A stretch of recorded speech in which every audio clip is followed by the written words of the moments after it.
Welcome to this recorded video for the Part C lecture notebook for the second module on Python Basics.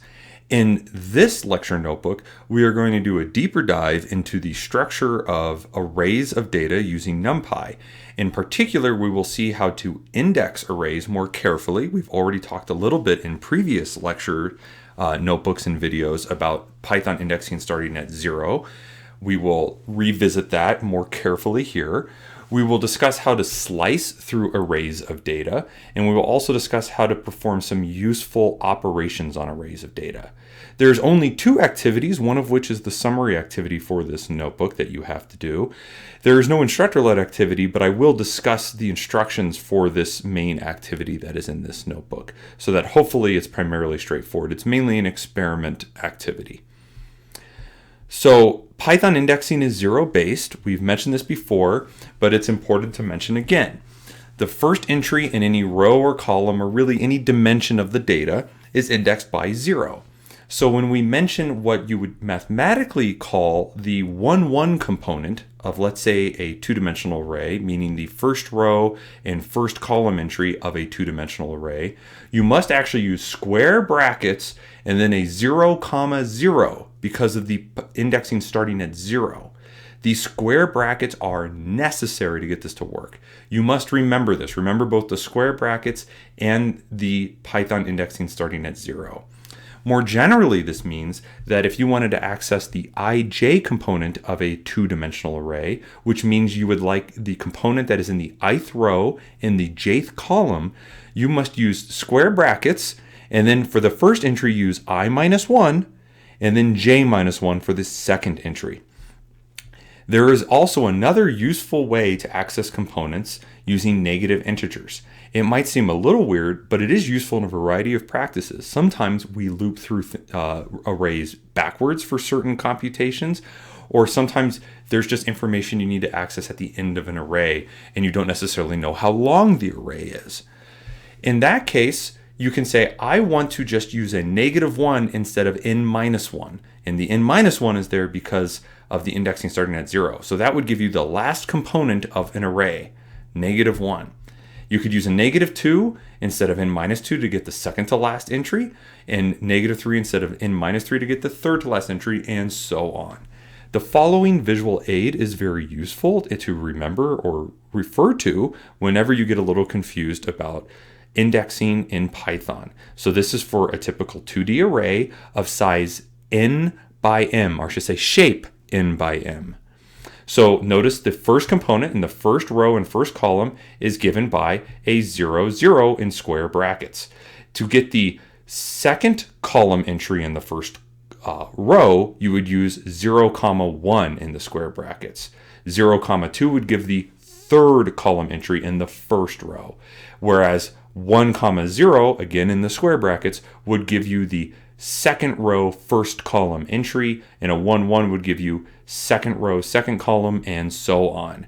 Then we will also discuss array slicing, in which you'll see colons later in this lecture, but I show it here to say if you wanted to get the entire nth row, you could either use n minus 1, colon, or use the negative indexing like -1, colon. Similarly, the mth column, the last column, can either be indexed with a colon, n minus 1. This will give you every row entry in the last column, or use colon, minus 1. So I will now import NumPy as np, and we will start to explore some Python indexing. I create a 2D array here, and if you look at it, you see you have your one set of outer square brackets, and then I have 3 pairs of inner square brackets, which means I have 3 rows. And then I have 2 entries per row, so this should be a 3x2 array. So I will create it and run this cell first. And I print out what all these different components are. The 0, 0 component, the 0, 1, 1, 0, 2, 1, and -1, 1. So when you look at this, you can see with this array here that it's the 1, 1 component, this is mathematically in parentheses, is given by indexing with 0, 0, and that is 1. The 1, 2 component is given by a 0, 1, and you notice that is 2. The 2, 1 component, which is the second row first column, needs to be given by the 1, 0, and we see that's 3, and you can continue to check. Now, I show that the third row, which is our last row, and the second column entry, the second column, can be given using 2, 1. I also can use -1, 1. So the 2 is the n minus 1. 3 minus 1 is 2. And then here I'm using -1 because it's the last entry. Now, you can uncomment this line and see an error. I ask you to try to explain it. Notice it gives what's called an index error, and it's pointing to the second line, which is clearly this one with the print command. It's clearly pointing to it here as well. And it says index 2 is out of bounds for axis 1 with size 2. So if the size is 2, your index can only go from either be 0 or 1 because of the Python indexing. Now, what does it mean to be axis 1? We will see this later, so I will just comment this out for now, and I will just say, pay attention to a later visual aid in this lecture notebook. So you can also, and I encourage this, you might want to create a code cell even above this one, where you look at accessing different components of this, just trying to see what other components would be, and making sure you check with your intuition. What would it be? What do you think it would be, for instance, if you were to print out in that 2D array, let's say -1, -1. What should that be? What do you think the let's say -2, -2, would that work? What would that be? So try running things for yourself, seeing if you can even go all the way maybe to there, and just trying different entries. You could do whatever you want. I highly encourage that type of experimentation within the notebook. With the 3D array, this looks like something we've seen before. Again, we see our outer array. We know that this is a 2 by 2 by 3, right? There's two 2 by 3 arrays with this 3D array that we've seen in a previous lecture notebook. So here it is. And now I'm showing how to access the 1, 1 component of the I should actually fix this, of the first array. So I have to say the first array should be like this. Let's say 0, 0, 0, 0. Here we go. Of array 3D, it's a little confusing the way I wrote this. I will clean this up and present it. Here we go. This is like, I should have said something like this, like the 1, 1, 1 component. There we go. Now that's fixed. Here's the 1, 1, 2 component, 0, 0, 1. Sorry about that error, but is now fixed in the notebook you will receive. So I'm just showing again how to access different components. This is in a 3D array. So you need to give 3 values here. Now here's a 2D array again. This 1, 2, 3, 4, 5, 6. I'm just creating it again in case you've changed anything. And now I'm showing how if you use the colon by itself when calling entries of an array, it will access all the entries in the row or column where that colon appears. So if I do 0, then that should give the first row. So the first row of that array is given by 0, colon. The first row can also be given by just omitting any second entry. This is not preferred. You should not really do this. I'm just showing things that are possible, but there are consequences to this that I won't get into at this moment. Then this will give us the first column when we do a colon in the first position and then a 0 here. And again, you might try your own experiments where you look at printing, oops, I'll fix that. Maybe you try to print what the second row is. So it should be 1, colon, or why don't you print, just to check that it works out, you could check and print the second column, right? So if I print it there you see. Now notice how it prints the column 2, 4, 6, but it prints it horizontally. So that's something to think about, and perhaps write your own comments about why that is, or maybe think about why that is, or just know that that is what happens. Sometimes maybe the why isn't so as important as the what. That's what happens when you do that. So that leads us into array slicing, which involves the colon operator. So that allows us to specify a range of values in a matrix, or really more generally in an array. So I'm just going to go ahead and say in an array. Okay. The entry to the left of the colon is included, but the entry to the right of the colon is not. So I reiterate this several times because it is an important point. If I write I colon J, this is to be interpreted as saying, give me all the entries starting at I up to, but not including J. Which means you should think of I colon J as all the entries starting at I up to, but not including J. And you notice I repeat this over and over, and I ask you, hey, how should you think of I colon J?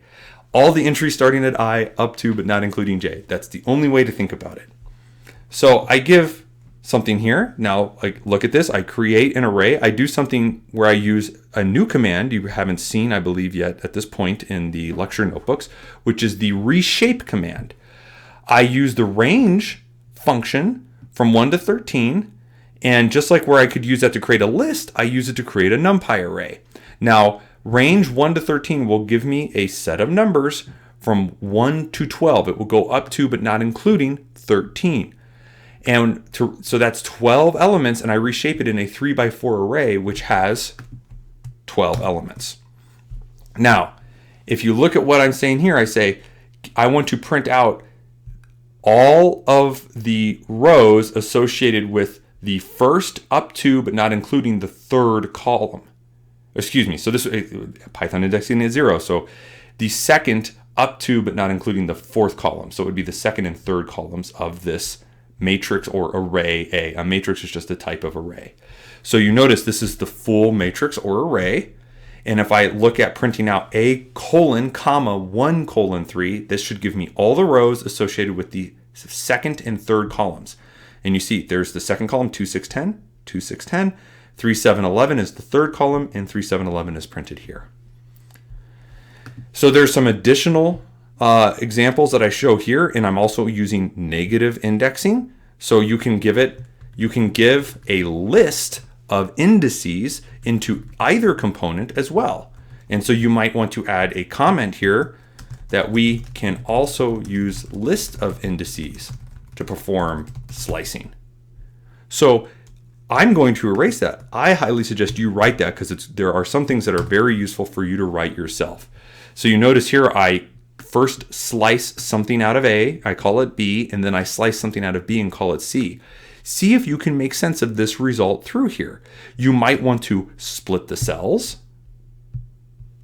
You might want to first print B and make sure that makes sense, and then run this cell.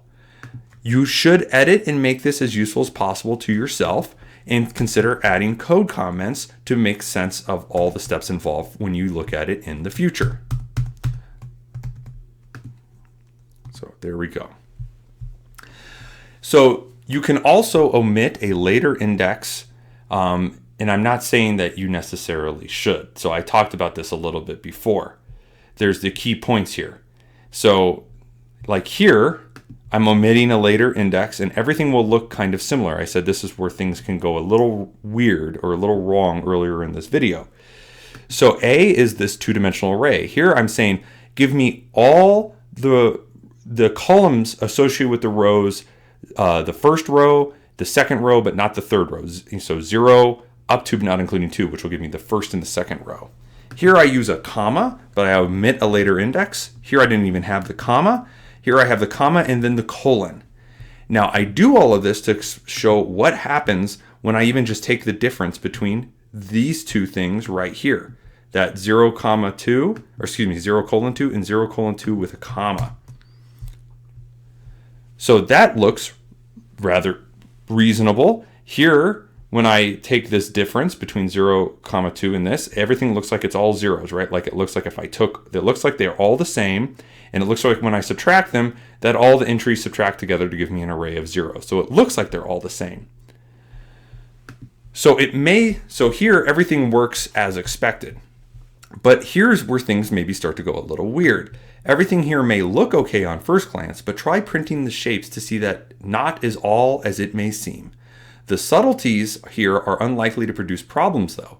So you check the next cell for issues with slicing single columns. So here, when I run this, everything looks like it's running okay. So I'm just making it kind of a simpler version of this example here. Everything looks okay, but I suggest that you try printing the shapes. So you might come in here and edit for yourself what the shape is. And you might try printing here what this shape is. And then you might finally start printing here what this final shape is. So I'm going to print all of those things. So this has a shape of 4 comma, okay, nothing, 4 comma, nothing.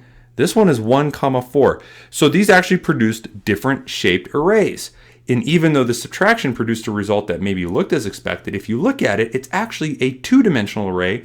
Even though this was a 1D array, this was a 2D array, but somehow we were able to subtract them. Things worked out okay.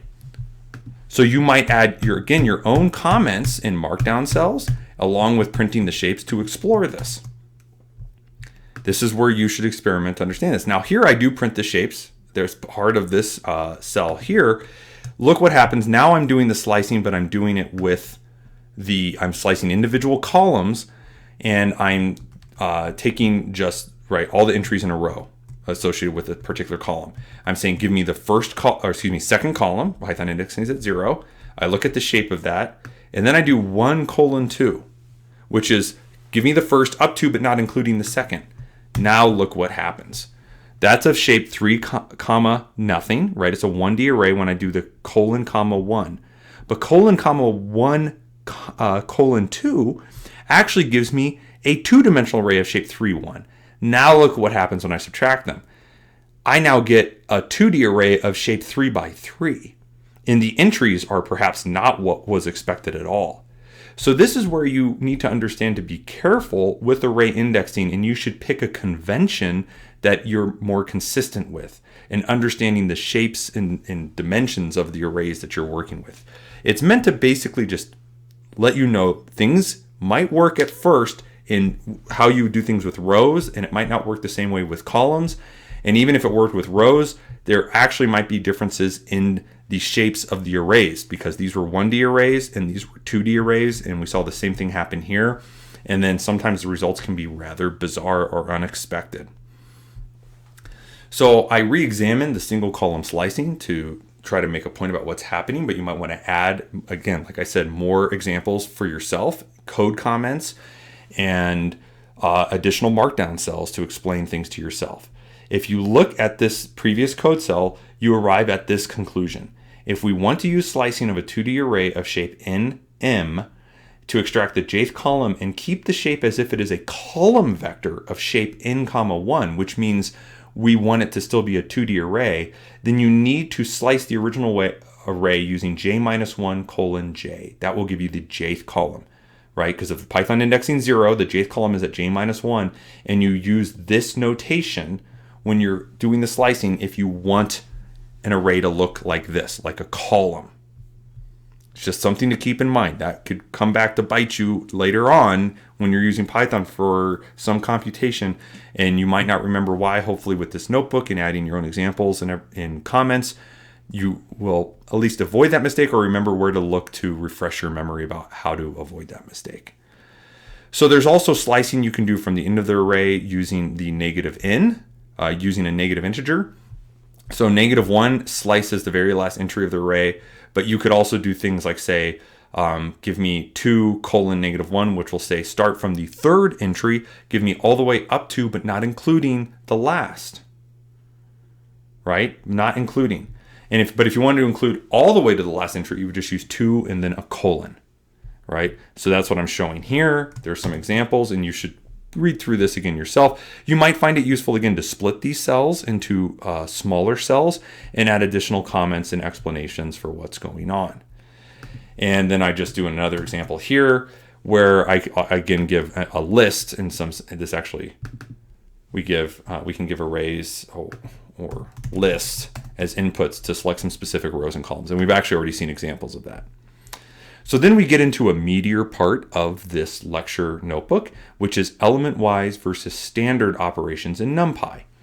So I just want to preface this by saying matrix or linear algebra is not a significant portion of this course, but it is worth familiarizing yourself with it as much as as possible because it is the foundation of much of scientific computing and data science.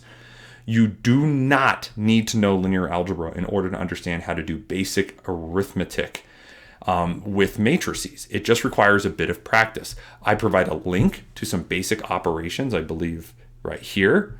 And I know Wikipedia at the time of this video is running its fundraising, so they're trying to get us to donate. So I'll have to excuse me as I close these things. So if you add two matrices, two arrays of the same size, it's performed component-wise. So you add these two together, and then component by component, you just add everything together to create a new array of the same size, but with different entries that are the sums of the individual components.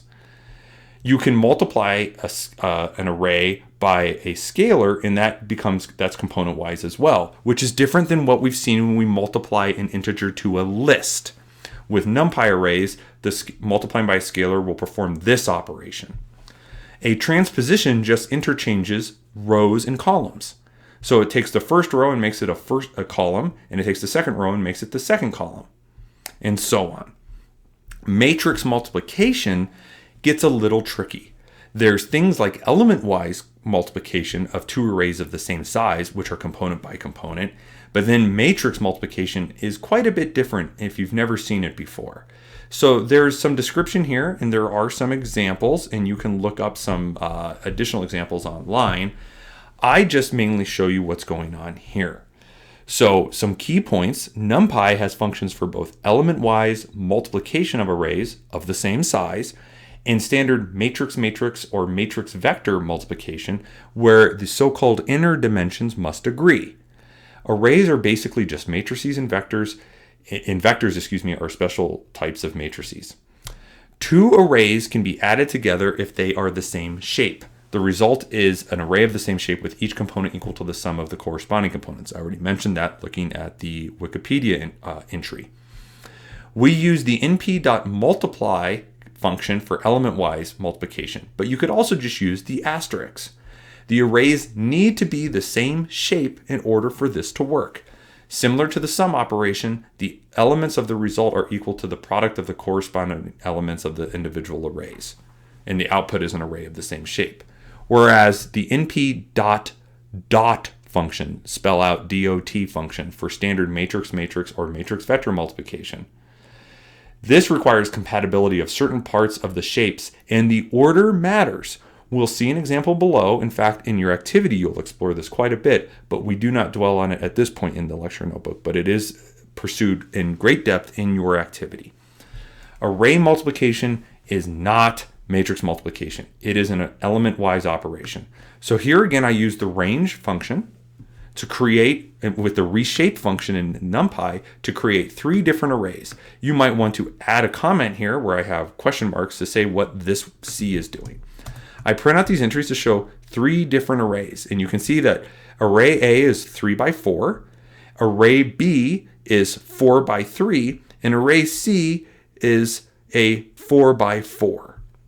Now, element-wise multiplication, component-wise or element-wise computation, you can use the multiply or just the star, and you can also do element-wise addition. So you can always element-wise or component-wise multiply or add a matrix to itself because it's of the same shape.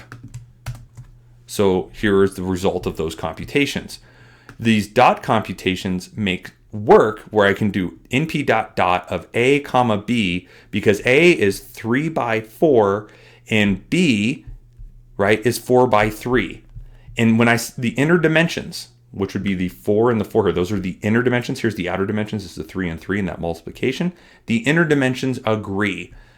Similarly, a 4 by 3 can be multiplied to a 3 by 4 because the inner dimensions here agree. Now, A times B with the dot convention, this is matrix multiplication, is not going to be the same thing as B times A. And you look at the results. A times B produces a 3 by 3 matrix. That is the outer dimensions, 3 by 3. Whereas B times A creates a 4 by 4 matrix, because those are the outer dimensions of that operation. So not only are these results not the same component-wise, they're not even the same shapes. So that can happen quite a bit. So what I ask you to do is follow the instructions in the code cells below. This is in your activity to try taking dot products and element-wise products. I'll fix the typo there. And element-wise products of arrays A, B, and C in various orders. Try to do it in all the orders possible. In fact, I want you to do it. Do it in all the orders possible. Use the markdown cell below these code cells to summarize your findings. So as you go through to run these, I'm basically doing all the A, B, and C in every order that's possible. So that's written out here using the dot product. Some of these will produce errors. In fact, that's the point. So I know A, B, and BA work. What about BC? That does not work. Look at the value error, and it says something about the shapes. A 4x3 and a 4x4 are not aligned because the inner dimensions, 3 and 4, do not agree. It produces a value error. What about C times B? So B times C in a matrix multiplication with this dot works, but B times C does not work, but C times B does. So not only do the results sometimes can be different with different sizes, some of them aren't even defined. It's not even possible to carry out the computation in some orders, even if the other order it is possible to carry out the computation. So this is just something to more or less be aware of. I'm just asking you to fill in the rest of the missing combinations. Try just element-wise computations between A, B, B, A, C, B, A, C, all of them. Try all of them and see what's going on. And then here's a markdown cell right here where you need to add your summary of findings. And again, you might find referencing this matrix mathematics useful, but I think hopefully this video is also making it useful for you to figure out what to say there in summarizing your findings. You're really trying to put this in your words about why it works. There's some additional NumPy functions and subpackages that are useful. So I provide some resources here. This is a great reference right here. This is the NumPy package, and it just has NumPy reference. There's all sorts of things in here involving arrays and broadcasting. It's all very useful. In particular, you should check out the available documentation on the MATLib, linalg, and random subpackages. And we've seen the random subpackage quite a bit. The linalg actually is quite useful for doing numerical linear algebra.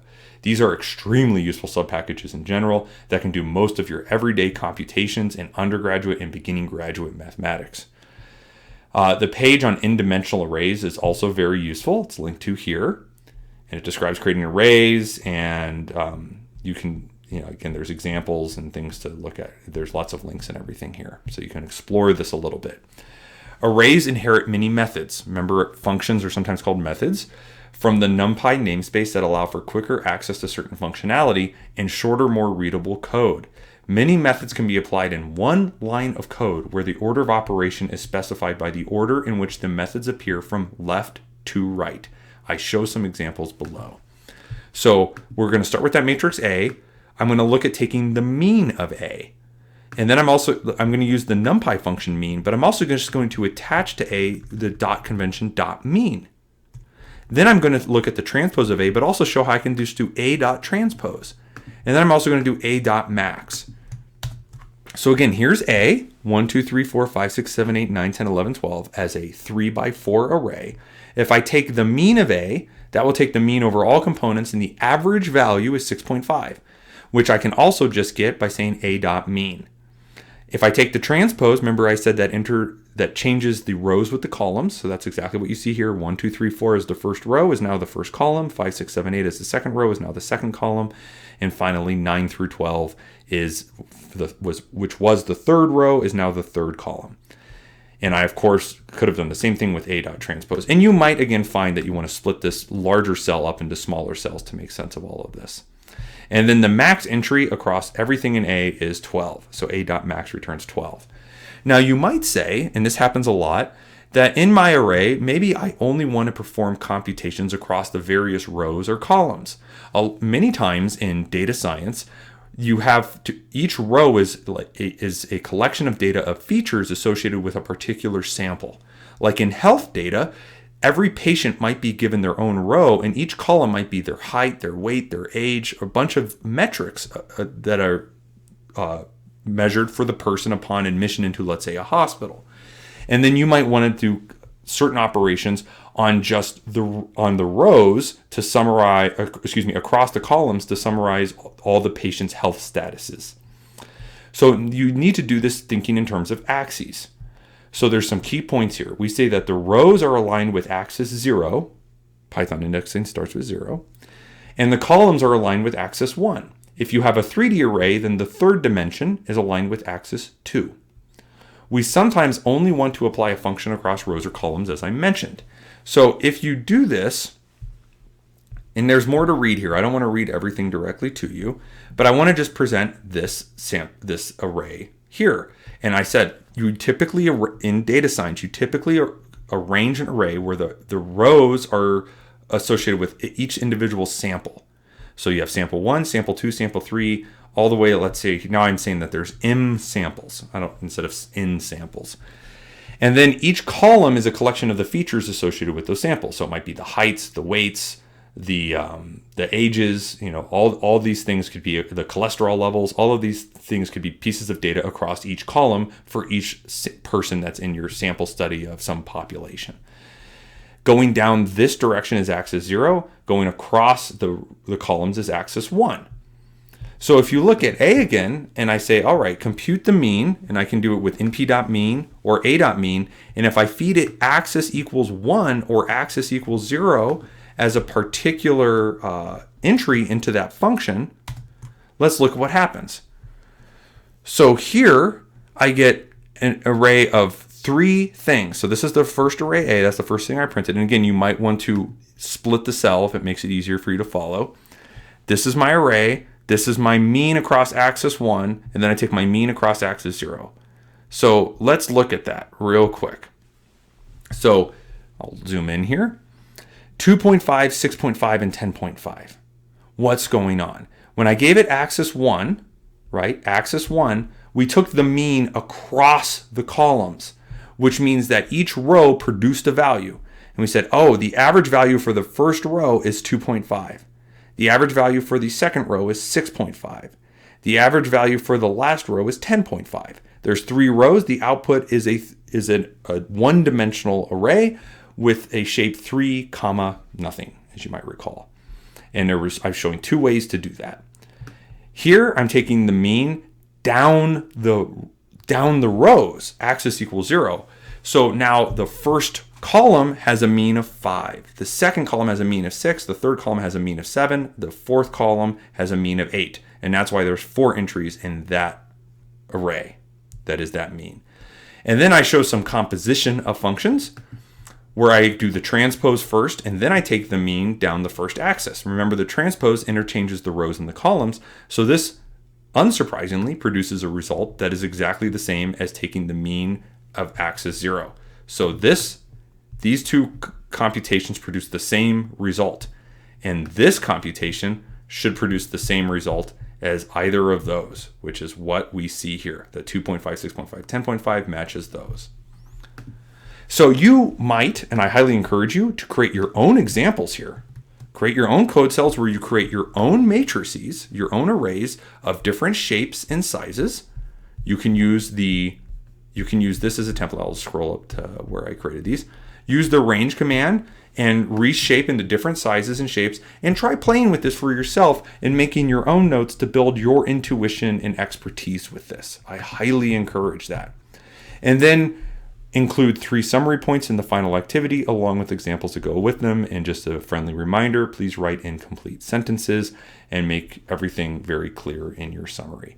So thanks for listening. And there's only one more lecture notebook to go in this second module, and it will involve some visualization of data. We'll finally see matplotlib and plotting. And I'll talk to you in that lecture.